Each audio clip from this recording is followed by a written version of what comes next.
All right, so I promised this wouldn't be an entirely like Western city, European, Eurocentric course. Although, looking at the schedule earlier, I was like, man, it really kind of is. I could do a much better job with it, but at least today we've got China to look at under the Ming and early Qing dynasties specifically. A China that, rightly so,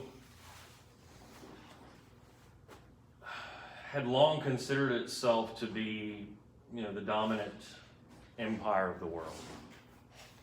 And remember what I said at the onset to that point of, this is a Eurocentric version of world history in this period. Remember what I said early on that, given the thrust of world history up to around the time that we began looking at this course, you probably wouldn't have picked the nation states of Europe to become, the dominant industrial or imperial powers of the world. It would not have made sense. China would have made sense. So we want to understand how or why is that so, and then what are the forces at work in China that sort of situate it like the Muslim gunpowder empires we looked at, and especially the Ottomans, to situate it in a position relative to Europe that is disadvantageous for China in the long run at the wrong time. So first, the concept of dynasty in Chinese history. It's somewhat like the idea of a ruling house or family in European history, like we talk about the Tudor house in England, or we talk about houses Bourbon and Valois in France. Only in this case, we're talking about China, which is much more vast than any European kingdom, bigger at times even than the European continent and all the kingdoms combined. And China is multi-ethnic too.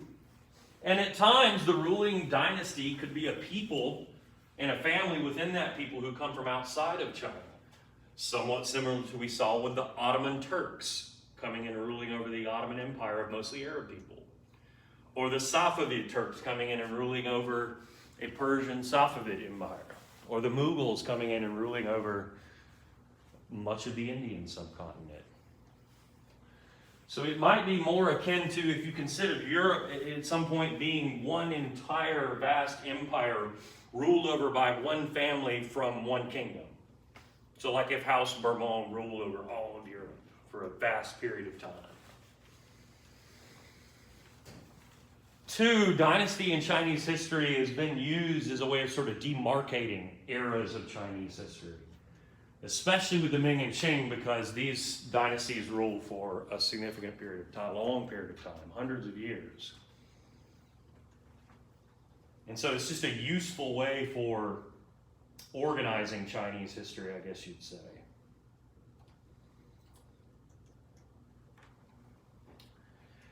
The rulers of Chinese dynasties going all the way back to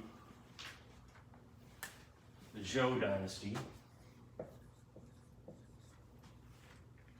thousands of years before where we are here, obtained their legitimacy through a concept known as the mandate of heaven, one of the most important concepts in Chinese history. The Zhou dynasty had developed this concept as a way of legitimizing their rule, of making the case that they were the rightful rulers of China at that time. The idea is that heaven, and let's pause to understand what that means in this context. It doesn't mean something akin to like the Christian heaven. It means something more akin to the idea of like all of nature and the cosmos. Like an all-powerful force in the world that's something bigger than what we are here on earth.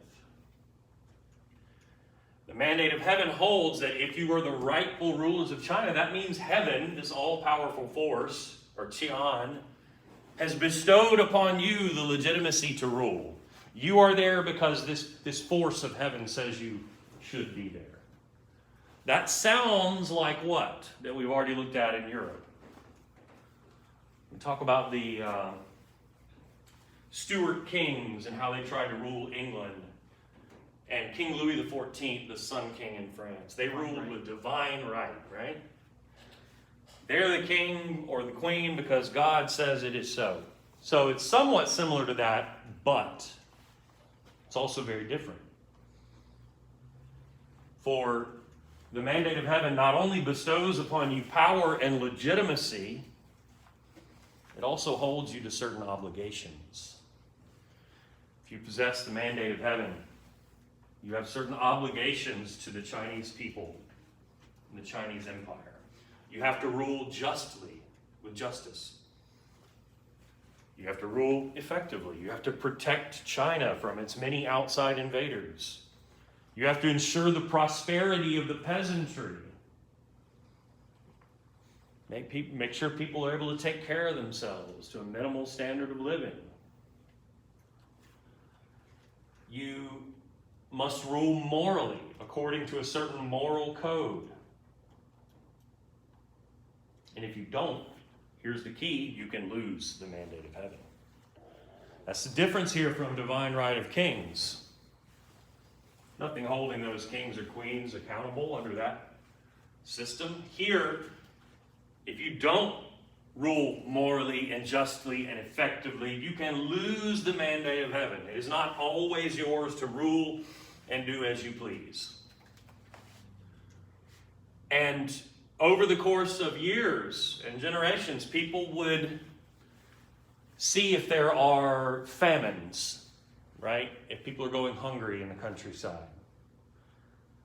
If there are uprisings and people are at great unrest throughout the country. If there are successful invasions of the country. If there are some sort of natural disaster like earthquakes or flooding.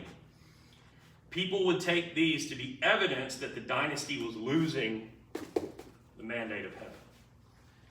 And if that is the case, someone can come in and take it from you and then claim that the mandate is theirs. So is the mandate of heaven like a power from the universe, or is it more of like a person? It is a power bestowed upon you by the universe that takes form, this is a great point, that takes the form of the emperor. So the emperor would then become the son of heaven, upon whom specifically this power is bestowed. So kind of like a spirit, I guess? Oh, a spirit, you say? Yeah. Yes, it would be, imagine if you could, I think we're getting more at what is the concept of heaven here, period. And so if heaven is the spirit, it is what bestows upon the actual human being, the emperor, the power to rule. Does that make sense? So they're like giving the power of certain people. Yes. Right, exactly. This is what they claim, right? So heaven is this all-powerful spiritual force, right, that can bestow upon a dynasty, and more specifically the emperor himself, the authority to rule, the power to rule. But if you look around and you see that there are all these things happening that would seem to indicate that maybe they're not holding up their obligations, people can take that as a sign that they're losing that approval of this spiritual natural force, and somebody else can swoop in and say, I've taken it. It's kind of hard to wrap your brain around. It's hard to explain. But throughout Chinese history, we see these examples of things going poorly and someone else stepping in and claiming to take up the mandate of heaven. That is voluntarily then accepting these obligations to rule justly and morally and effectively and so on. And even throughout Chinese history, sometimes we see outsiders come in, and rather than simply bringing in their own cultural and intellectual, or in this case, spiritual institutions, they take up the mandate of heaven and they adapt themselves to Chinese belief systems and systems of power and authority in this case. Take, for example, the Mongols. At the time of the rise of the Mongols, the ruling dynasty of China was the Song dynasty. They are overthrown by the Mongols. Now, you know, Mongol armies will eventually conquer lands as far away as eastern Russia and the Abbasid Caliphate in the Middle East. Well, China's right next door, so they were sort of target number one. Once the Mongols had consolidated control in their region of Central Asia, or I guess northeast Central Asia, if you will, the Chinese Song Dynasty becomes the target. I want to unapologetically go to Google Earth so that my friend LG can chastise me later when he watches this video. We cross the Pacific, we're in Japan and Korea. Here's China, which we should have just looked at more broadly already. China is enormous. China is vast, as you can see. And look at China compared to Europe, for example. China, Europe. Now, much of this would be territory added later. The Tibetan Plateau above the Hindu Kush and Himalayan mountains here that separate China from India. And the western province of Xinjiang, those are added later. As you can see, in addition to the plateau here, you have a vast desert north of that. In the west of that are the stands of the former Soviet Union, Kyrgyzstan, Tajikistan, Uzbekistan, Kazakhstan. There and north of there, if we're talking about the home of Turkic peoples and the home of the Mongols too, that's where we mean. So there is the modern day nation state of Mongolia, much of which you can see is also desert. The Gobi Desert.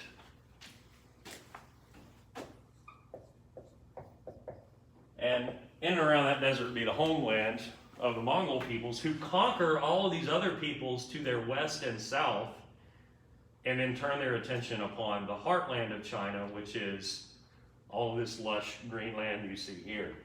That's the more traditional area ruled over by historical Chinese emperors.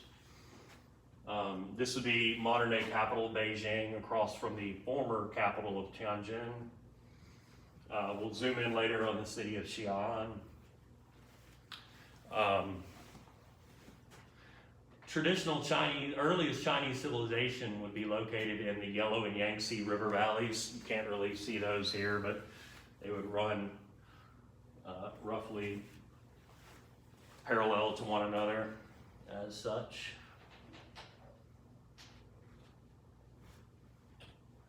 Lingered too long.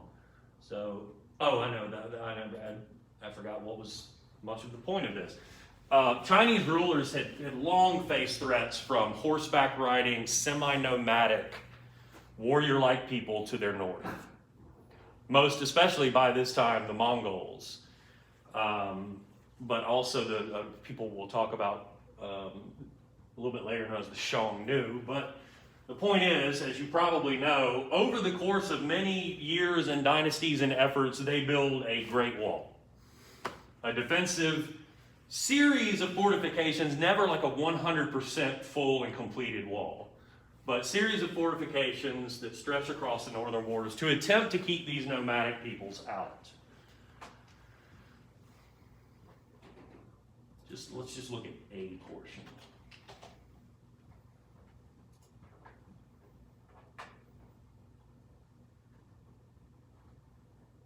Turn on satellite. What's that?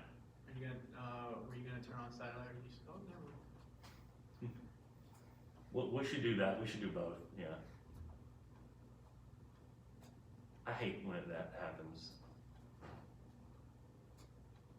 I blame the communist government of China.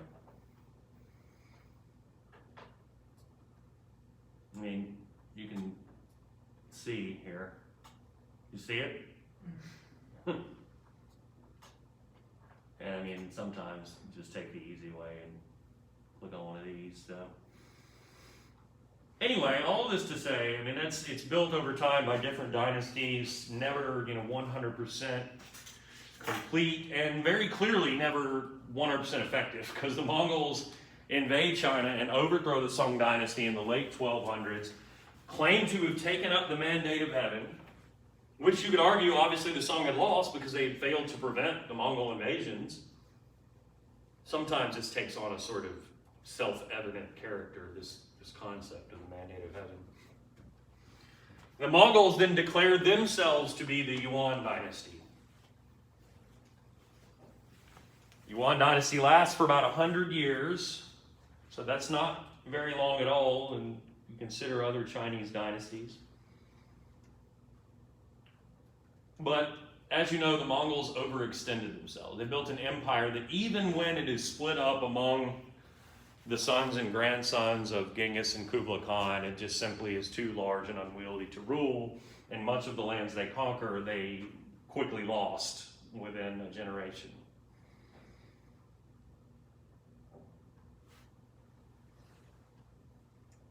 So, what you get by the late 14th century is the rise of the Ming Dynasty.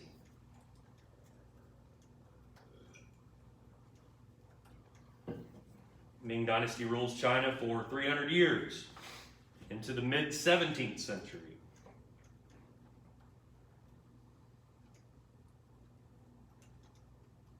They take power with a massive army of over 1 million soldiers. Their first emperor is known as the Hongwu Emperor.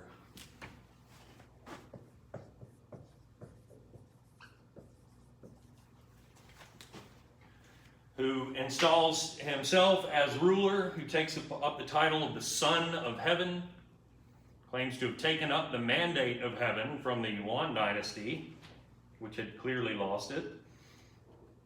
And he installs his sons as regional rulers throughout the empire, as sort of quasi-princes, if you will. His rule would become exemplary or similar to European-style absolute monarchy.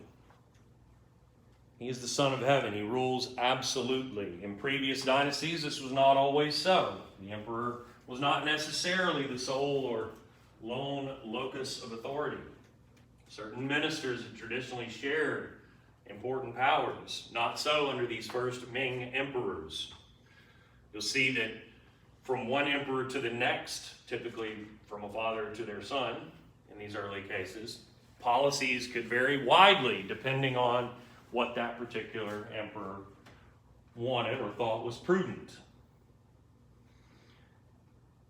As we discussed with hereditary monarchy in Europe, well, or maybe I'm thinking of my U.S. class, come to think of it, but I mean, just in general, any system of hereditary rule is risky for if you end up with some son, in this case, Chinese emperors are traditionally male, who is inept or corrupt or not very smart or perhaps cruel, then this could be a problem because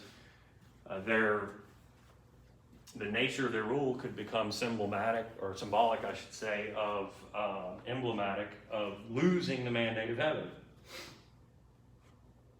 China begins to see itself, though, under the Ming as it expands and consolidates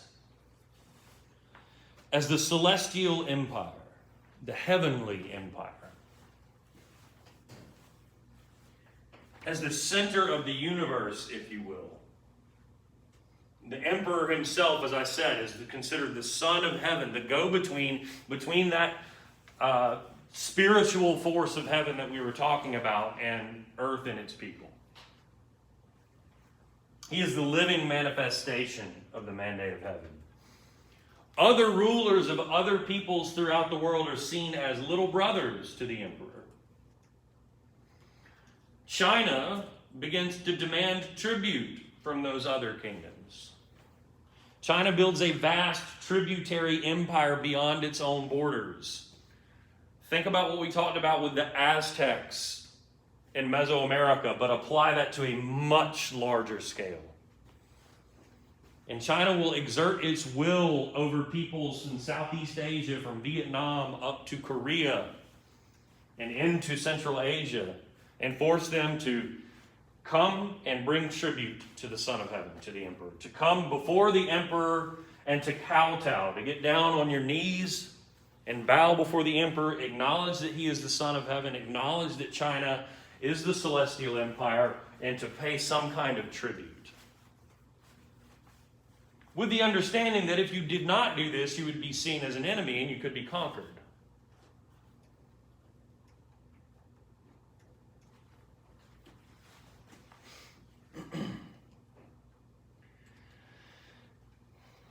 Even Japan, which with our 20th or 21st century mindset, you probably think of Japan, rightly so, as one of the great economic powerhouses of the world,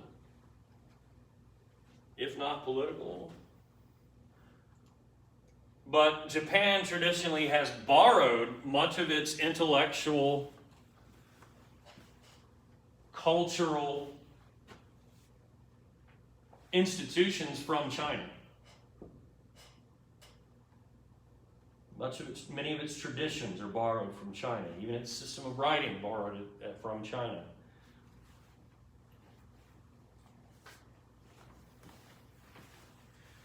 Most young men in China during this time spent their early lives studying for a civil service examination system. What does this mean? This is another, along with the Mandate of Heaven, this is one of the really important institutions throughout Chinese history. In this case, it's not simply this ethereal bestowing of authority with obligation. This is an actual institution. So civil service, if you were talking about civil service, we mean the bureaucracy. We're talking about the officials throughout the empire who are in charge of collecting taxes or regulating trade in Chinese ports or maintaining roads and other infrastructure throughout the empire, of running the army, of maintaining the Great Wall and the Great Canal that connects the Yangtze and Yellow Rivers in China. All of these many manifestations of government or bureaucracy would fall under the civil service. Well, under China's civil service examination system, that bureaucracy is what we call a meritocracy, as in merit, M-E-R-I-T, ocracy. What does that mean? Meritocracy. Government by people who have merit. In other words, if you're deemed to be intelligent and good at something, you get the job doing the thing that you're good at. You don't get the job because of who you are, right? Or it's not like simony and nepotism we talked about with the Reformation. And so how do you determine who's particularly intelligent or particularly good at a certain thing? You have an examination system that is run from the absolute local village level all throughout the empire, all the way up to the capital. There are 3 major levels of the examination system on an annual or biannual basis where any young man throughout the empire, doesn't matter how poor you are, it's meritocracy, right? Doesn't matter how much money you got, could go and take these beginner level exams and maybe graduate up to the next level of regional exams, and maybe a select few could then the following year go to the capital and take the top level exams. And based upon your performance in these exams and how far you advanced, you would be placed into a system of like 9 different ranks with different sub-ranks and badges that you could attain, and you would be given a job in the bureaucracy based upon the level that you ascended to and the badges that you accumulate. This means if you just took the local level exam and performed poorly,